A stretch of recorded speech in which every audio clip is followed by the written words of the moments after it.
Quand il y a un espace consacré, ce que ça veut dire, c'est que il y a une puissante énergie.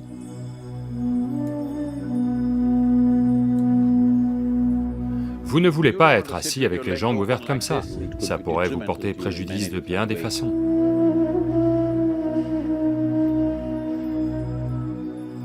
Même la nourriture, je vous le dis.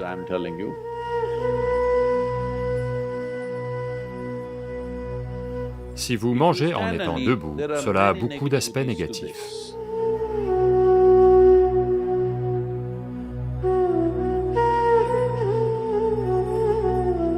Cette question vient de Claire, ici à Triple I. Namaskaram Sadhguru. Pourquoi est-ce qu'on n'oriente pas ses pieds vers les lingas ou les objets consacrés, ou même les gens en l'occurrence? Est-ce simplement une question de respect, ou cela a-t-il une base scientifique? Donc ces jours-ci, ils font ça, certains. Vous savez, dans les cultures occidentales, quand vous rencontrez quelqu'un, vous vous serrez la main. À cause du virus, ils ne veulent pas se toucher. Certains se touchent le coude, d'autres se serrent les pieds. Donc ça commence à arriver, Claire, vous n'avez pas à vous sentir déçu. Ça commence à arriver. De se saluer avec les jambes. Eh bien, pourquoi, s'il y a une situation énergétique, on vous demande toujours de croiser les jambes, de ne pas étendre les jambes dans cette direction? Eh bien, cette histoire de respect est une expression plus récente de cela. Essentiellement, c'est parce que vous pouvez recevoir tout ce qui vient à vous de très nombreuses façons. L'intention yogique est toujours de le recevoir avec les aspects les plus élevés de votre vie. Vous savez, il y a Anahata, qui est la rencontre de deux triangles. En dessous de ça, c'est Manipuraka, Svadhisthana et Muladhara, qui sont tous des chakras représentant divers aspects du processus de survie. Survie, survie de base, processus de reproduction, processus de maintenance, tous liés à la survie. On arrive ici, et il y a deux triangles qui s'entrecroisent. Parce que ceci est l'extase ultime, ceci est la réalisation, ceci est la puissance, ceci est l'amour. Et ces sections, ces triangles s'entrecroisent. Quand il y a un espace consacré, ce que ça veut dire, c'est que il y a une puissante énergie qui a la possibilité de vous transformer.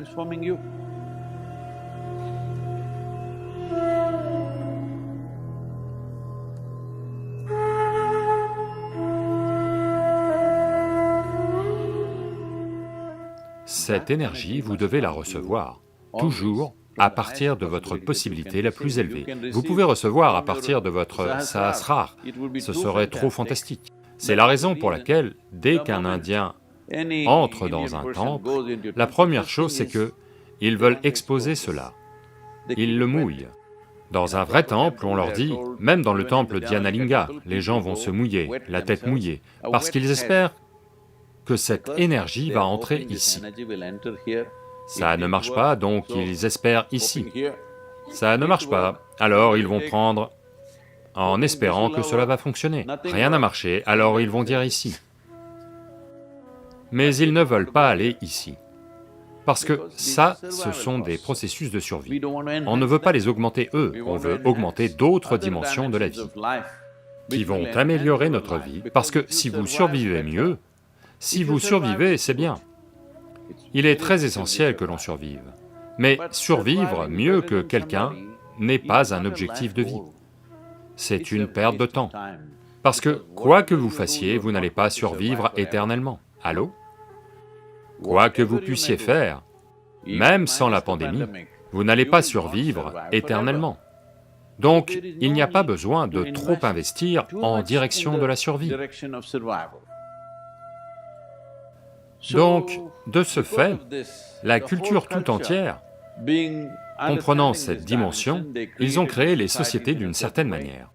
Eh bien aujourd'hui, ce que vous trouvez en est une version complètement déformée. Mais fondamentalement, c'est toujours là, que lorsque vous allez dans n'importe quel espace consacré, vous êtes comme ça. Parce que vous voulez que ça entre ici, vous voulez devenir béat, extatique. Ça ne marche pas. Au moins la paix et la réalisation.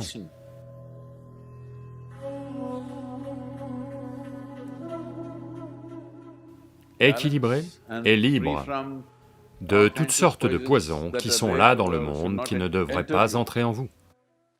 Donc, essentiellement, vous voulez que la partie supérieure de votre corps, au-dessus de Anahata, soit exposée à cela. Vous ne voulez pas vous asseoir avec les jambes ouvertes comme ça devant un espace consacré, parce que cela va attirer une toute autre sorte d'énergie à vous, et ça va fonctionner complètement différemment pour vous, ce qui n'est pas nécessairement bénéfique pour vous. Ça pourrait vous porter préjudice de bien des façons. C'est la raison pour laquelle, quand vous vous asseyez dans n'importe quel espace où vous pensez qu'il y a de la puissance, qu'il y a de l'énergie, vous vous asseyez toujours les jambes croisées parce que vous voulez fermer la partie inférieure du corps. Si vous faites ça, vous savez que d'une certaine manière, vous êtes fermé aux jambes, n'est-ce pas? Allô? Mesdames, vous savez cela. Disons que quelqu'un vous parle, disons que un étranger arrive, un homme qui vous parle. Allez-vous lui parler comme ça? Allô? Certaines d'entre elles le font ces jours-ci parce qu'elles pensent, qu'y a-t-il de mal? Rien de mal. Vous allez vous attirer un autre type d'attention. Eh bien, si l'homme est décent, il va faire ça. Si vous êtes indienne, autrement vous allez dire bonjour et peut-être lui serrer la main. Et si son comportement est un peu osé, vous allez dire oui ou non? Parce que vous savez, vous ne le savez peut-être pas intellectuellement, mais instinctivement vous savez quel genre de posture attire quel genre d'attention à vous, n'est-ce pas?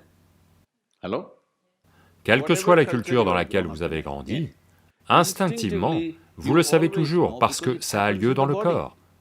Ce n'est pas qu'on invente ça dans le mental, certaines choses ont lieu dans le corps. Donc certaines cultures ont très consciemment développé ces postures, où si vous voulez faire ceci, c'est comme ça que vous devez vous asseoir, c'est très important. Même la nourriture, je vous le dis, si vous vous asseyez devant la nourriture, un avantage que vous avez, c'est qu'il y a une table entre vous et les parties inférieures de votre corps. Mais si vous vous asseyez avec de la nourriture, mais avec les jambes ouvertes, c'est comme, il y a beaucoup de gens qui mangent debout. Si vous mangez debout, cela a beaucoup d'aspects négatifs, parce que vous devez comprendre que le désir de nourriture n'est pas que dans votre bouche. Tout le corps la désire, tout le corps. Eh bien, les gens vont dire, oh, cela n'a rien de scientifique, mon nombril désire-t-il la nourriture? Mes organes génitaux désirent-ils la nourriture? Oui, c'est le cas. Vous ne le comprenez peut-être pas, chaque partie du corps aspire à la nourriture, mais elle doit passer par cette route, n'est-ce pas? Allô? De même, il y a d'autres types de désirs dans notre corps, ils doivent passer par la bonne route. Alors seulement, la vie s'arrange d'une certaine manière, autrement vous allez déformer la vie.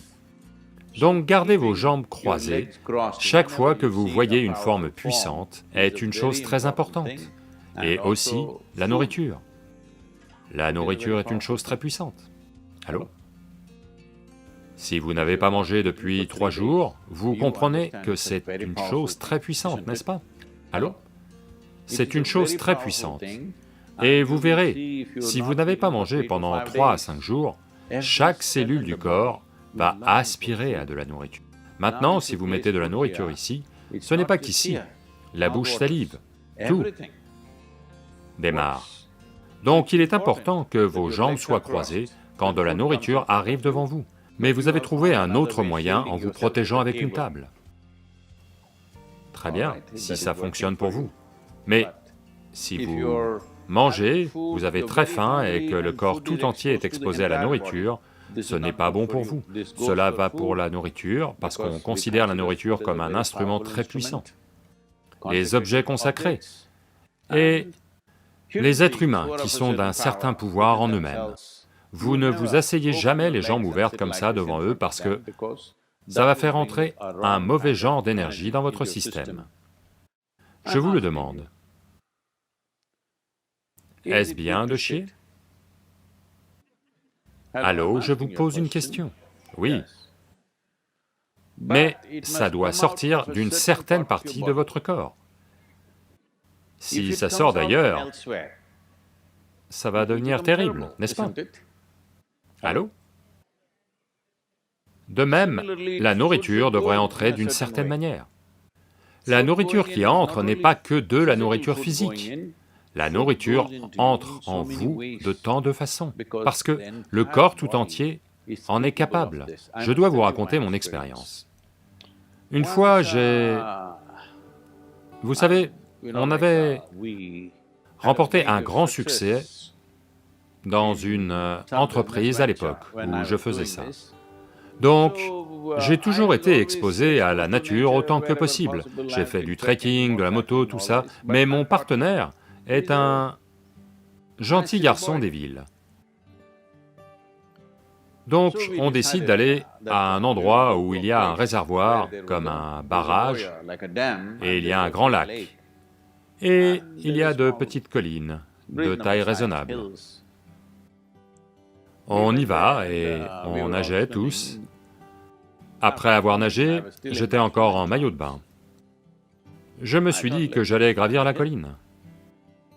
C'était les mois d'été, assez sec. Donc, je suis monté sur la colline. Maintenant, parfois j'y pense, ces jours-ci où que j'aille, quelqu'un porte une bouteille d'eau. À cette époque, je roulais jour et nuit, je n'avais jamais de bouteille d'eau avec moi. On se débrouillait juste comme ça.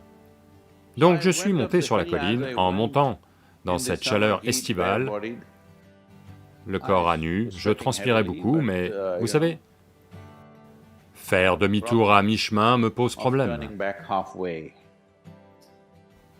Donc je veux arriver jusqu'en haut et ensuite redescendre.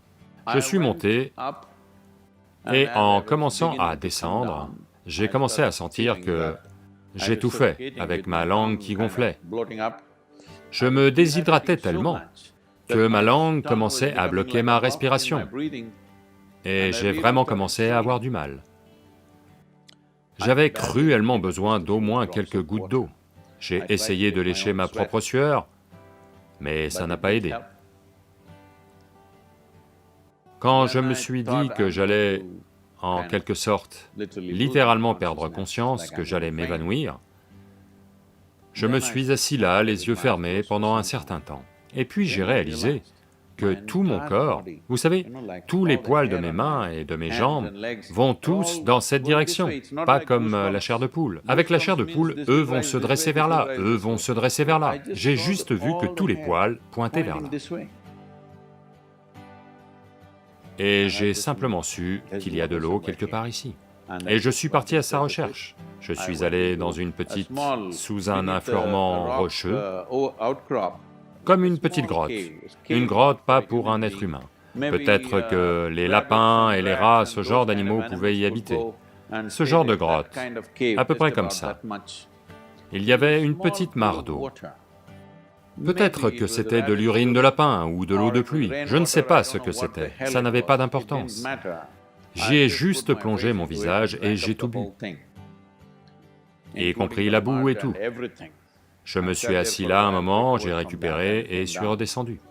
Je dis ça parce que quand vous avez vraiment besoin de quelque chose, comme de la nourriture ou de l'eau, vous verrez que chaque cellule du corps va y aspirer. Si vous faites attention, vous verrez que la soif n'est pas que dans votre bouche, elle est partout. Donc, il en va de même, pas seulement pour la nourriture, il en va de même pour d'autres types d'énergie aussi. Chaque cellule du corps y aspire. Il est très important que vous les receviez comme il faut. Donc chaque fois que vous sentez qu'il y a un lieu puissant, il est toujours mieux de vous asseoir les jambes croisées si vous vous y asseyez, pas assis comme ça. Vous allez attirer quelque chose dont vous n'avez pas besoin.